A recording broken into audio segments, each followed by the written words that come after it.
उल्हासनगरमध्ये महापालिकेच्या महापौर निवडणुकीत मोठ्या राजकीय घडामोडी पाहायला मिळत आहेत। दरम्यान 78 सदस्यांच्या महापालिकेत कोणालाही स्पष्ट बहुमत मिळालं नाही, त्यामुळे इथे एक वेगळंच चित्र पाहायला मिळत आहे।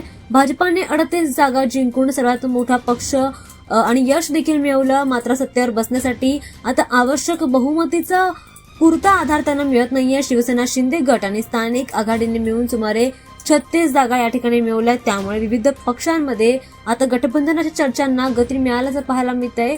या राजकीय वातावरणात आता शिंदे गटाने एक महत्त्वाचा निर्णय घेतल्याचा शक्यता आता वर्तवली जाते। वंचित बहुजन आघाडीचे 2 नगरसेवकांनी शिंदे गटाला पाठिंबा देऊन सत्ता स्थापन करण्याचं पाऊल उचलल्याची ही बातमी आहे। त्यामुळे शिंदे गटाला महापौर पद मिळवण्याचा मार्ग आता मोकळा झालाय, तर भाजपाच्या अडचणी आता वाढणार असल्याचं देखील म्हटलं जातंय। जो उल्हासनगरमध्ये महापौर पदावरून आता राजकीय घडामोडी पाहायला मिळत आहेत, त्यामुळे आता शिवसेना शिंदे गट सत्ता स्थापनेसाठी वंचित बहुजन आघाडीच्या मदतीवर अवलंबून राहत असल्याचं देखील इथे कुठेतरी पाहायला मिळतंय।